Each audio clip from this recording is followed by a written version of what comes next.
ये सेकंड वाला तो सही है, collection of all months of a year, ये तो तुम तीनों का क्लियर है।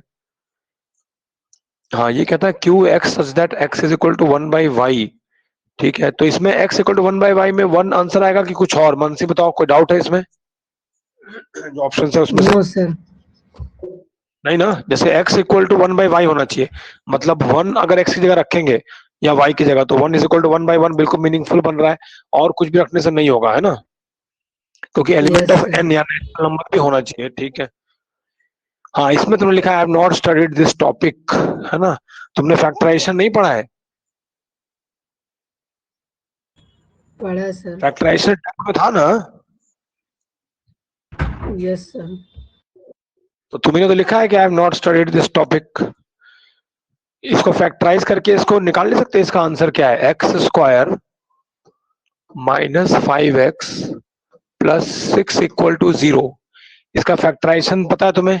मानसी बताओ।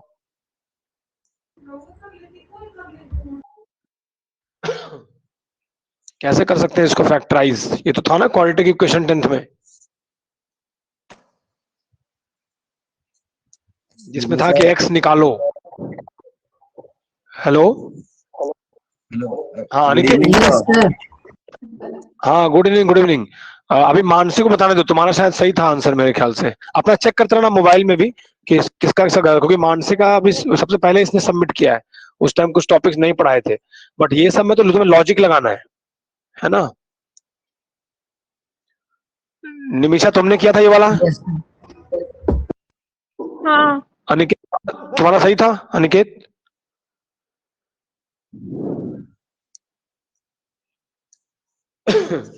Aniket, yes sir. तुम्हारा ये वाला क्वेश्चन सही था? हाँ यस सर, इसका आंसर 2/2, 3 आ रहा था। ठीक है, ठीक है, ओके। हाँ मानसी बताओ, इसको फैक्टराइज कर सकती हो तुम? Yes sir. बताओ कैसे करेंगे? x² minus 3x minus 2x plus 6। इसके बाद फर्स्ट में x कॉमन लेंगे, x minus 3। x into x minus 3, ठीक है, माइनस मतलब 2। तुमको आता था तो तुमने ये किया था उस टाइम? नहीं, क्वेश्चन देख के डर गई, है ना? Yes sir. तो इसका मतलब x is equal to 2 and x is equal to 3, यानी 2 और 3, यही बना ना? Yes sir. तो a का मतलब हो गया 2 और 3 है इसके अंदर, ठीक है, और b में क्या है? b में भी 2 और 3 है, और c में भी 2 3 3, मतलब 2 और 3 तो तीनों में है। और हमने पढ़ा था ना कि इक्वल सेट किसे कहते हैं? सारे एलिमेंट जो एक में है वही दूसरे में होने चाहिए, है ना? तो सभी में 2 और 3 ही है, इसके अलावा कुछ नहीं है ना, तो इसका मतलब कि ये बिल्कुल सही है इक्वेशन, ट्रू। ठीक है, कोई डाउट तो नहीं है इसमें? No sir. ओके, नेक्स्ट ये वाला कौन सा है? हाँ, तुमने 1 और 4 लिखा है। अच्छा देखो, तुमने 1 और 4 लिखा है, तो अगर 4 को डालेंगे x की जगह, डाल दो 4 को x की जगह, कितना हो जाएगा? 4 3 12, 12 माइनस 4 कितना हो जाएगा? 8। क्या 8 से कम है? No sir. मेरी बात समझ में आई? 8 से कम नहीं है ना? नो सर, इक्वल है। तो फिर ऐसे ही गलत हो गया। ठीक है, तो पहले चेक करना जो भी लिख रहे हो। फर्स्ट क्यों नहीं हो सकता? हाँ, फर्स्ट क्यों नहीं हो सकता? फर्स्ट भी हो सकता है, इसमें 2 ऑप्शन दिए हैं, है ना, वो दोनों ही सही है, उसमें कोई इशू नहीं है, 3 से भी हो जाएगा। ठीक है। List all the elements of the following sets x such that x square is less than or equal to 10। तो तुमने जो लिखा है, मान लो इसको चेक करते हैं, ठीक है मानसी, तुमने इसे 9 लिखा है, ठीक है, तो 9 का क्या करना पड़ेगा? अब स्क्वायर, 9 का स्क्वायर कितना हो जाएगा? 81। क्या 81 लेस देन और इक्वल टू 10 है?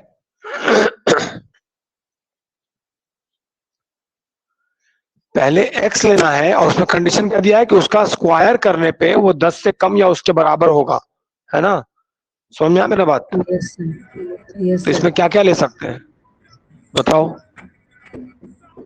81 तक ले सकते हैं सर। है 81 तक। निमिषा तुम बताओ जरा क्या क्या ले सकते हैं? 1 2 3 4 5 6 7 8 9 9 तक। 10 तुम बताओ अनिकेत।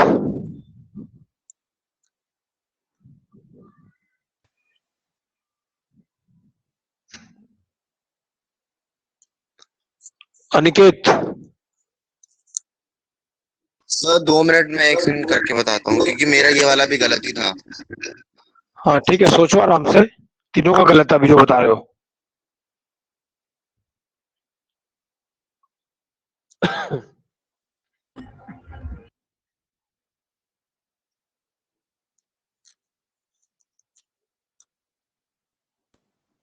थ्री तक लेंगे।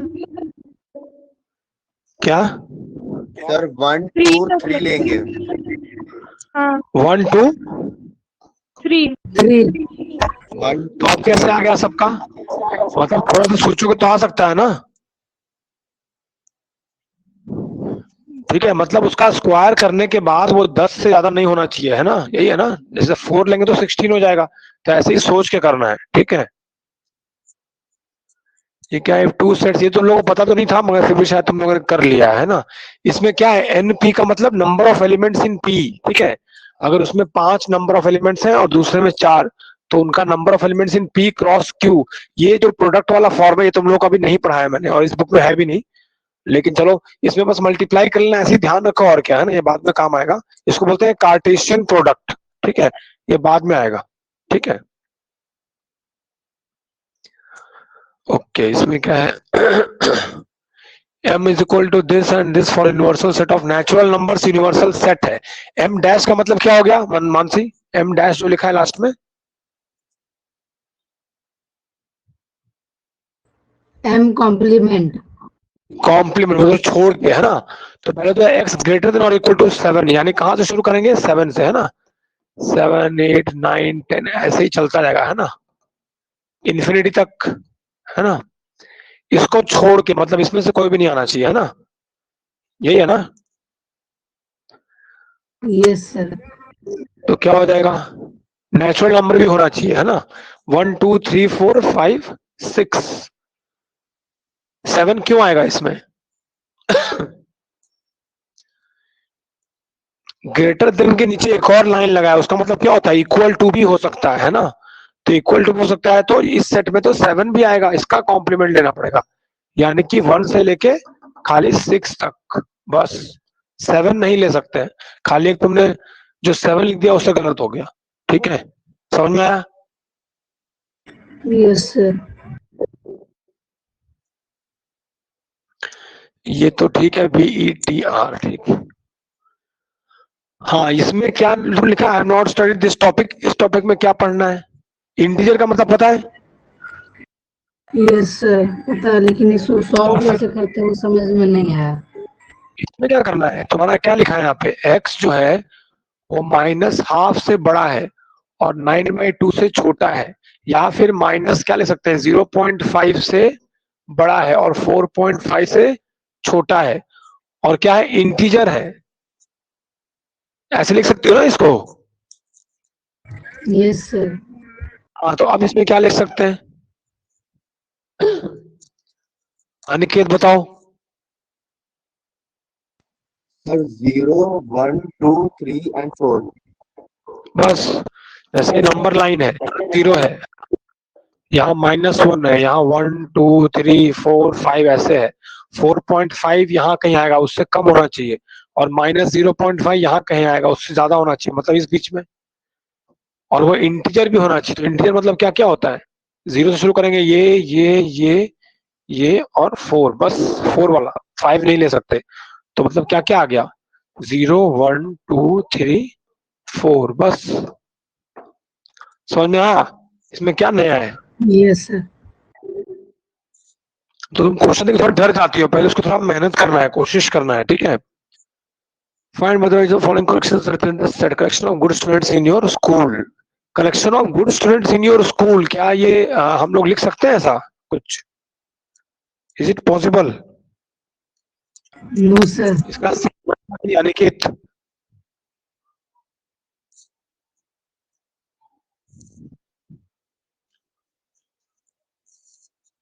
निमिषा, नहीं, पहले वाला फॉल्स होगा। फॉल्स होगा क्योंकि गुड स्टूडेंट्स कौन डिसाइड करेगा? प्रिंसिपल कहेगा ये सबसे अच्छा बच्चा है, फिर टीचर कहेगा ये सबसे अच्छा बच्चा है, किसी को वो नहीं अच्छा लगेगा, तो कोई डिफाइन इसको नहीं कर सकता है, ठीक है, कि कौन गुड है और कौन बैड है। फिर क्या, collection of numbers between 30 and 45, तो ठीक है, सेकंड वाला set because it is not.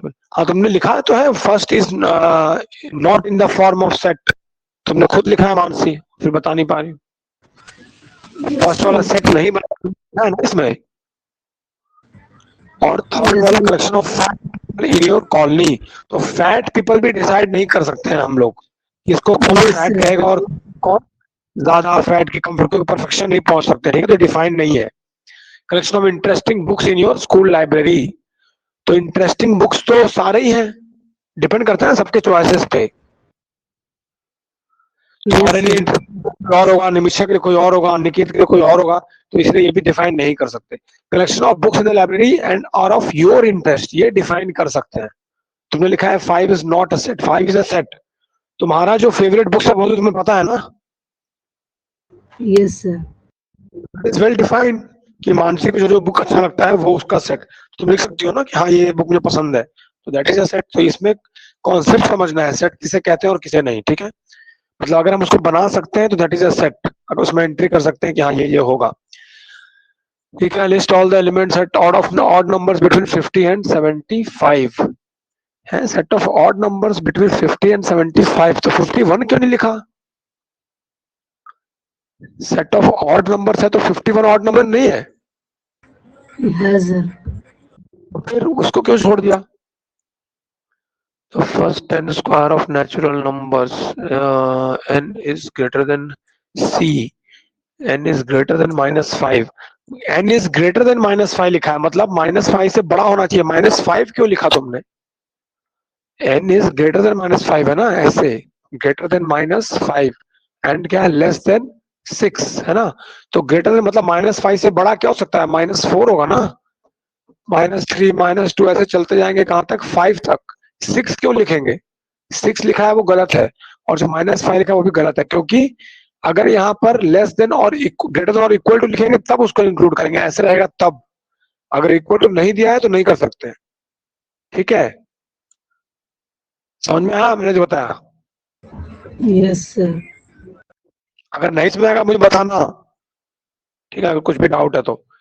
अगर -5 से बड़ा है तो -5 को नहीं ले सकते ना उसमें, Yes, sir. Okay. We will set in the roster form, write the following set in the roster form, -3 less than 7 है, तुमने इसमें 7 भी लिख दिया आंसर में, जैसे -3 से तो बड़ा या उसके बराबर है तो ठीक है -3, लेकिन लेस देन 7 में तुम्हारा 7 कैसे आ गया आंसर में? 7 से कम होना चाहिए ना, और इंटीजर होना चाहिए, यानी 6 तक लेंगे बस, तो ये भी तुम्हारा गलत हो गया, Yes, समझ में आया? yes, sir. Solution set over a set of positive even integers, 2 4 6, ठीक है, 2 और 2 हो जाएगा 4, 4 और 2 6, 6 और 2 8, लेस देन दिस, ठीक है। 2 4 6, तो अच्छा तुमने 2 4 6 8 लिख दिया है, तो 8 कैसे होगा, 8 और 2 कितना होता है, 10 नहीं होता है, Yes, sir. तो 8 + 2 10 होता है, तो वो 10 कहाँ 9 से कम हो रहा है, ज्यादा है ना उससे। Yes, sir. प्रूफ ये किसी ने किया है कि नहीं, ये वाला क्वेश्चन, क्वेश्चन नंबर 15, गलत आ रहा था। तुमने किया क्या ये वाला, नहीं किया ना, और तुम लोग को पता ना कॉपी में लिख के उसको स्कैन करके डाल सकते हो, अपलोड कर सकते हो, केवल निमिषा ने किया है, उसी को लिख के ना स्कैन करके उसको ऐड कर दिया करो, पेपर में लिख लिया करो, और उसका वहां पे आता है अटैच, वहां से फोटो लेना और डाल देना है बस, ठीक है। तो इसको कैसे कर सकते हैं, जैसे किस किसने ये सब क्वेश्चन रजिस्टर में लिखे हैं तुम लोगों में से? मैंने। निमिषा ने, और किसी ने?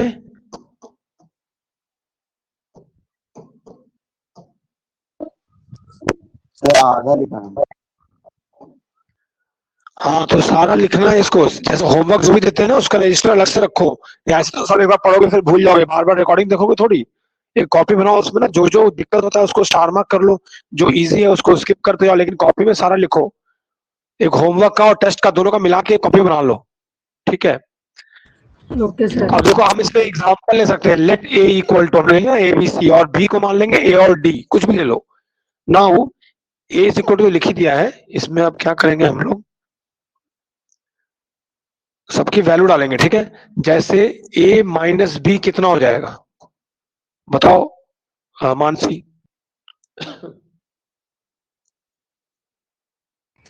B and C. बी और सी हो गया, ठीक है। और क्या लिखा है क्वेश्चन में, ए यूनियन बी कितना हो जाएगा, A B C D. A B C D, ठीक है। Now A minus A union B can be written as, पहले ए कितना था वो लिख लेते हैं, ए बी सी था, है ना, माइनस ए यूनियन बी कितना आ गया, A B C D, A B C D, है ना, इज इक्वल टू कितना आ जाएगा,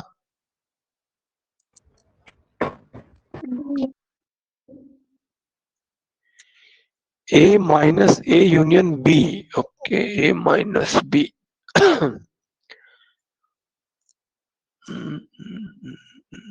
ए में से ए यूनियन बी चला जाएगा, इसका तो आ जाएगा 5, तो ऊपर भी 5 आना चाहिए, कुछ क्वेश्चन में फिर गड़बड़ होगा, एक बार चेक कर लेना दो। A B C and let B B A and D, A minus B, इसमें से ए चला गया तो बी सी बच गया, ठीक है। A union B B B C D, A minus A union B, A minus A union B 5 आ रहा है। अगर इसको ए इंटरसेक्शन बी ले ले तो क्या आएगा, ए आ जाएगा, बी सी। हाँ, इस क्वेश्चन को ना जहां ए यूनियन बी लिखा है वहां ए इंटरसेक्शन बी लिख लो, ठीक है, तो अब ये मैच होगा। जहां ए यूनियन लिखा है वहां ए इंटरसेक्शन लो, फिर खुद से ट्राई करो, तब तक मैं भी धीरे धीरे लिखता हूँ।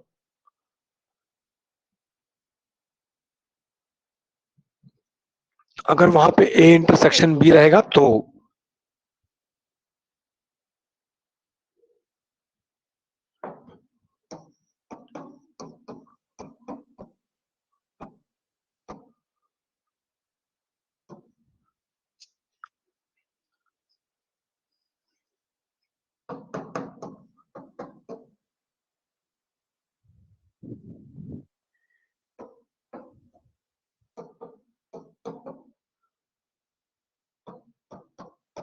ए B C minus A is equal to B C, समझ में आया?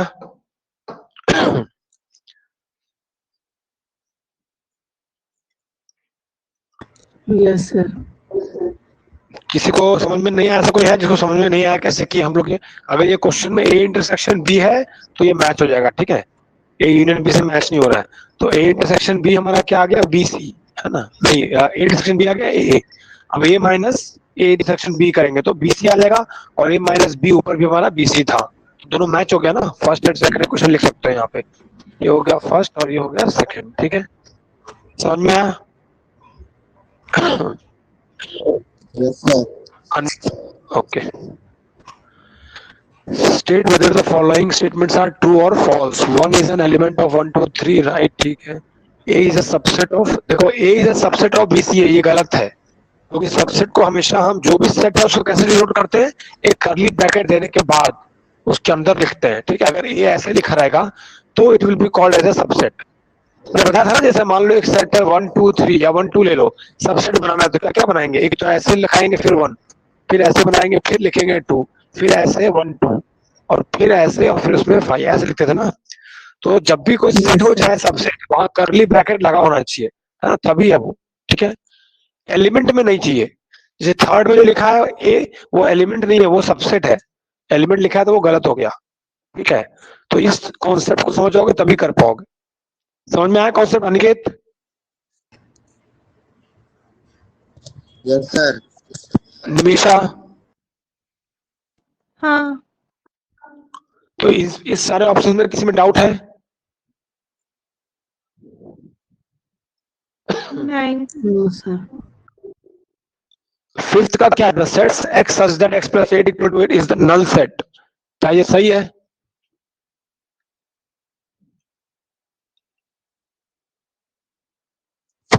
नहीं सर, ये शायद से गलत है। क्यों? सर अगर हम 0 रखेंगे तो वैल्यू सेटिस्फाई हो जाएगी।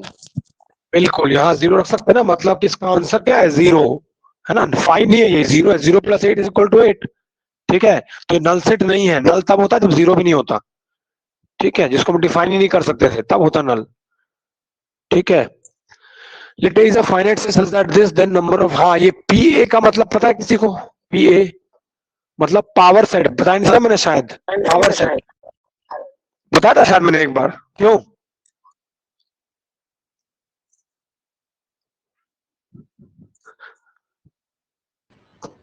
पी ए क्या है इसमें? Power set. निमिषा, पढ़ा है तुमने पावर सेट? हाँ, तो इसमें क्या प्रॉपर्टी बताई थी मैंने? पावर सेट मतलब क्या था? मतलब उसका एलिमेंट होना चाहिए। पावर सेट का मतलब set of all the subsets that can be created from a given set. कोई भी सेट दिया उससे हम कितना बताया था ना, जैसे इसमें मान लो 2 है एलिमेंट्स, तो कितने सबसेट्स बन सकते हैं? 2 का पावर 2 2 इक्वल टू 4। वैसे इसमें क्या करना है? 2 का पावर 6, क्योंकि नंबर ऑफ एलिमेंट्स जो ए में है वो 6 है। 2 का पावर 6 कितना होता है? 64। ठीक है, तो मानसी ने किया है 6 का स्क्वायर, तो अपनी मर्जी से कुछ भी नहीं करना है। ठीक है, तो ये किसी का सही मेरे ख्याल से नहीं हुआ होगा, या किसी ने तुक्का मारा होगा फिर। A B C and De Morgan's law क्या होता है? पढ़ा है किसी ने? डी मॉर्गन्स लॉ बताया था ना, ए यूनियन बी का कॉम्प्लीमेंट बताया नहीं था, इज इक्वल टू क्या था? हाँ, क्या था बताओ? A यूनियन B का complement equals to A complement intersection B complement. हाँ, ए यूनियन बी का complement is equal to A complement. तो ये बाकी लोगों ने पढ़ा है कि नहीं? मैंने बताया था कि नहीं? जिसको नहीं बताया वो मतलब साथ में लिखना है इसको। ठीक है, अनिकेत और मानसी, ये मैंने लॉ बताया था। सेट क्या होता है?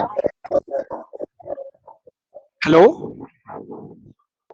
सर यूनिवर्सल सेट क्या होता है? क्या क्या होता है? फिर से बोलो। Universal set. Yes sir, universal set. Universal set मतलब समझ लो यूनिवर्स। यूनिवर्स मतलब क्या होता है? सब कुछ। तो यूनिवर्सल सेट का मतलब हो जाएगा सब कुछ। जैसे मान लो ए बी सी कुछ भी ले रहे हैं, ए ले लेंगे मान लो, जैसे हम लोग बनाते थे ना ऐसे शेप, इसमें ए और बी बनाते थे। ठीक है, मान लो ये ए है, ये बी है, इसमें 1 2 है, इसमें 3 है, इसमें 4 5 और बाहर 6 7 8 है। तो सारा मिला के हो जाएगा यूनिवर्सल सेट। यहाँ लिखते हैं यू। ठीक है, तो यूनिवर्सल सेट जो है वो ए और बी को भी इंक्लूड करेगा, और जो इसके बाहर एलिमेंट्स लिखे हैं वो भी इंक्लूड हो जाएंगे उसमें। समझ में आया? तो मतलब इसमें ए बी और सी, बोलो बोलो फिर से।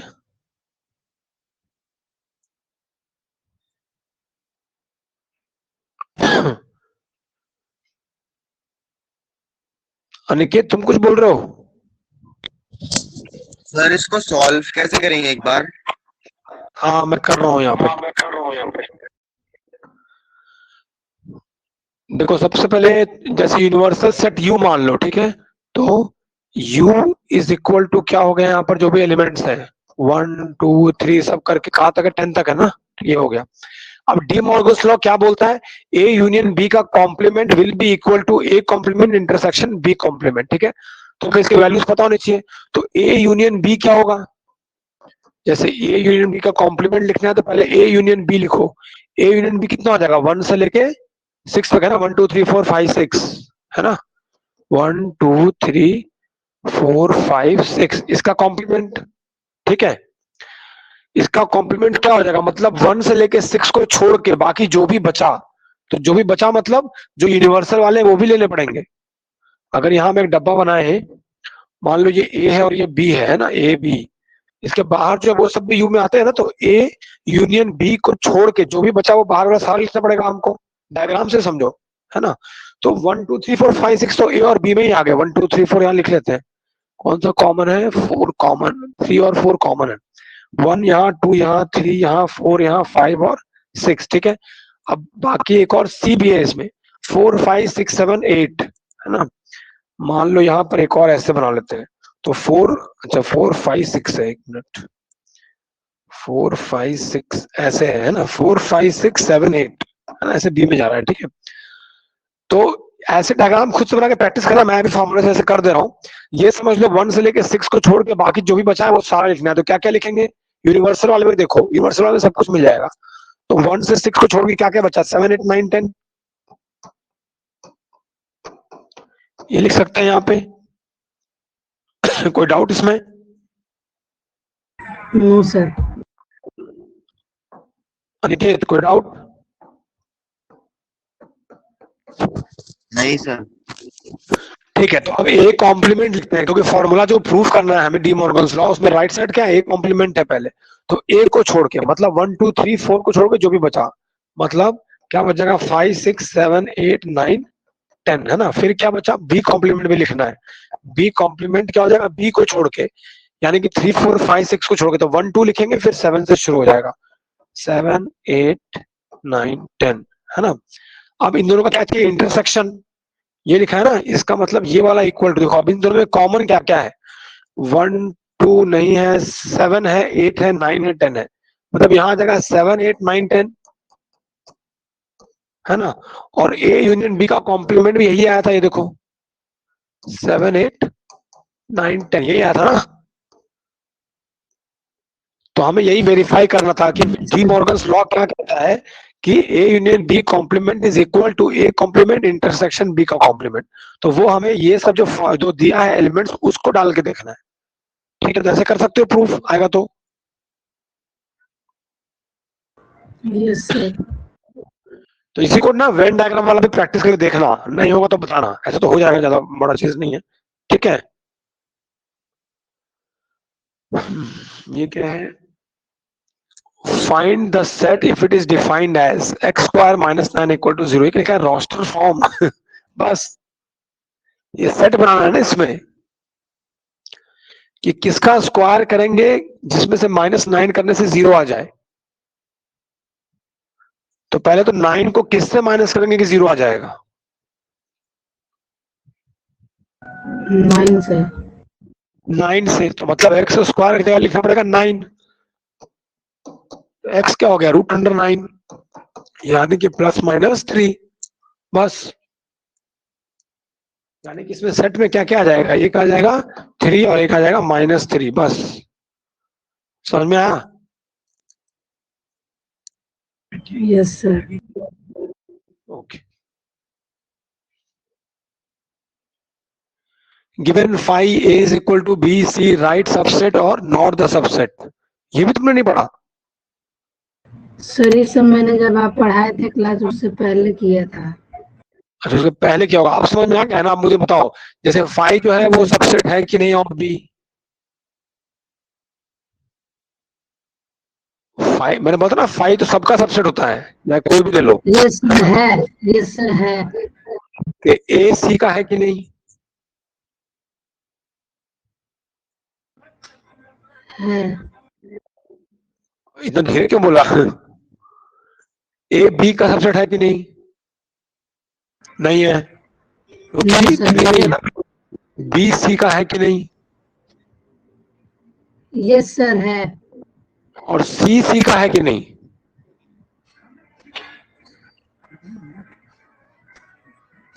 इसमें डाउट है सर। अनिकेत, c का सबसेट है कि नहीं? सर होना चाहिए। निमिषा, होगा। होगा, ठीक है। क्योंकि मान लो अगर हम यहाँ पे लिखते हैं c इज इक्वल टू 2 3, तो एक सबसेट 2 3 भी बनता है ना, तो मतलब कि c का सबसेट तो हमेशा ही होगा, ठीक है। हमें दूध पी लिया। हाँ, x and y two set such that this, ये वाला तुमने किया है ना, ये वाला कैसे किया था अभी समझ में आ गया? अभी तो उस समय शायद नहीं पढ़ा होगा मानसी, अभी कर सकते हो तुम, याद है formula?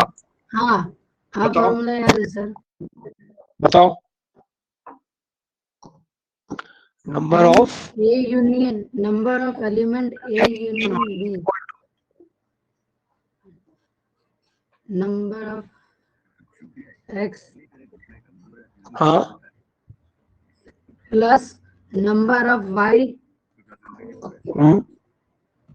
Minus number of X intersection Y. बस इसमें डाल दो तो आंसर आ जाएगा। ठीक है, क्या निकालना है इसमें? X intersection y. तो ऐसे ही आ जाएगा, एक्स और वाई को जोड़ दो, कितना हो गया 40, 40 में से 38 चला गया, 2 बच गया, है ना? इसका ऐसे आंसर आ गया। ठीक। 25 people applied for the program A, 50 people for program B, 10 people for both number of employee। तो उसमें यही फॉर्मूला लगेगा, है ना? जैसे प्रोग्राम ए तो लिख लेना उसको NA, प्रोग्राम बी तो उसको लिख लो NB, और बोथ तो NA इंटरसेक्शन B, वो इसमें डालेंगे तो हो जाएगा ना? Yes sir. मतलब NA जो है, जैसे नंबर ऑफ, यहाँ पे लिख लेंगे क्या, NA, है ना, इज इक्वल टू कितना है 25 ना, 50 people for programme B, NB is equal to हो जाएगा 50, 10 people for both A intersection B, है ना, ये कितना है 10। Number of employ applied only for A, only for A मतलब क्या, कैसे निकालेंगे? माइनस, देखो सेट से समझो, वेन डायग्राम से देखो, ये A है और ये B है, तो ओनली फॉर A मतलब खाली इतना, ये जो बीच वाला पोर्शन वो नहीं आएगा ना? No sir. तो खाली इतना मतलब क्या, ए में से क्या हटा दिए हम लोग? तो वो हटा दिए जो दोनों में था, यानी कि ए और बी का जो कॉमन पार्ट था उसको हटा देंगे, तब आएगा ओनली फॉर ए, है ना? यस समझ में आया? तुम्हारे पास NA भी है और कॉमन वाला भी है ना? 1 से 10 दिया है, तो 25 में 10 गया 15। समझ में आया? यस। तो यही सब क्वेश्चन फिर से प्रैक्टिस करना, टॉपिक्स कुछ भी अलग है तो ये सब तुमने लिखा है, डाउट इसमें अभी भी डाउट है? x minus 3 should be less than 0, ये सब फिर प्रैक्टिस करना। और क्या, कैलकुलेट द एलिमेंट्स, ये भी वैसा ही है ना? तो अब ये सब फिर से ट्राई करना, और कोई क्वेश्चन नहीं होगा तो मुझे बताना, ये सब वैसा ही है फॉर्मूला वाला। सर एक पहले वाला था सर, एक 2-3 साल पीछे कीजिए।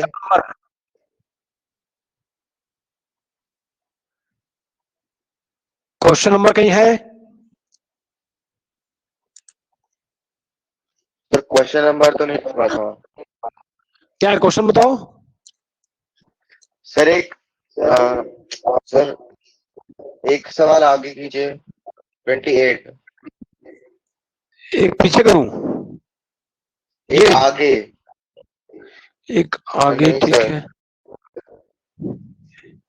है, देखते जाओ। ये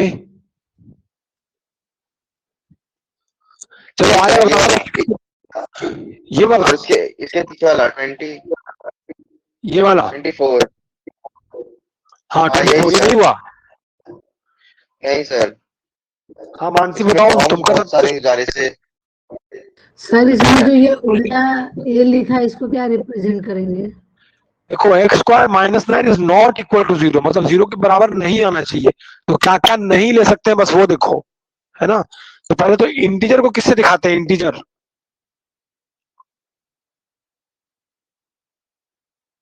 इंटीजर का सिंबल क्या होता है? Plus minus. प्लस माइनस नहीं बताया था ना, एन जेड क्यू सब बताया था ना, उसमें से इंटीजर किसको बोलते हैं? निमिषा, इंटीजर को किससे सिंबलाइज करते हैं, कौन से हैं? Z से, है ना? तो यहाँ क्या लिखेंगे? x such that x is an element of Z। पहले तो इंटीजर होना चाहिए क्योंकि वहां लिखा है इंटीजर, है ना? दूसरा x square minus not equal to 0, मतलब x square should not be equal to 9, यानी x should not be equal to root under 9, या फिर प्लस माइनस 3 नहीं होना चाहिए। तो यहाँ पे लिखेंगे x element of Z and x is not equal two plus minus 3। ये दिख रहा है? Yes sir. खाली हम 3 नहीं ले सकते प्लस माइनस में, बाकी कुछ भी लेंगे तो कोई दिक्कत नहीं है, 0 नहीं आएगा। केवल 2 ही केस में 0 आ सकता है, अगर हम वहां पे +3 ले लें या फिर -3 ले लें। समझ में आया अनिकेत? Yes sir. ठीक, तो ऐसा ही कोई क्वेश्चन होगा तो मुझे मैसेज करना, नहीं तो बाकी सब तुम लोग फिर खुद से करो, ठीक है? कॉपी में ये क्वेश्चन तुम लोग अभी भी दिखा रहा है ना, देखो ऐप में, ऐसा कोई दिक्कत तो नहीं, अभी दिखाएगा ना? सबमिट करने के बाद, जैसे जब मैंने इवेल्युएट कर दिया है उसके बाद दिखाएगा ना तुम लोग को? Yes sir. ठीक है, तो ये सब करना, कुछ डाउट होगा मुझे बताना, ठीक है? जो जो क्वेश्चन में डाउट है, अगर कुछ कवर नहीं हुआ होगा या फिर मान लो सिलेबस में नहीं है तो मैं बताऊंगा, पर पहले तुम बताना कि ये क्वेश्चन नहीं हो रहा है, ठीक है? तो सब लोग पहले कॉपी में लिख लेना उसको। और ऐसे ही जो भी होमवर्क देते हैं इसमें ज्यादातर हर टाइप का प्रॉब्लम आ जाता है, तो अगर इतना होमवर्क थोड़ा अच्छे से कर लोगे तो समझो कि लगभग सारा तुम्हारा क्वेश्चंस हो गया उस चैप्टर का, ठीक है? तो नेक्स्ट हम लोग करेंगे फिजिक्स, अभी तक नहीं किया ना कोई एक चैप्टर अच्छे से, तो इसको तुम तब तक प्रैक्टिस करो जितना कर सकते हो, और जो डाउट होगा उसको अलग से रखते जाओ, ठीक है? Okay sir. ठीक है, तो आज का इतना ही रहने देंगे, इसको तुम लोग आज नहीं करके मुझे लिखना मैसेज करके कि सब हो गया, ठीक है? या जो जो नहीं हुआ क्वेश्चन नंबर ये नहीं हुआ करके, ठीक है? तो वो अगले क्लास में तो कवर कर लेंगे कभी भी, ठीक है? Okay sir. चलो, okay bye. Yes sir. Okay bye bye. Thank you sir. Okay, welcome.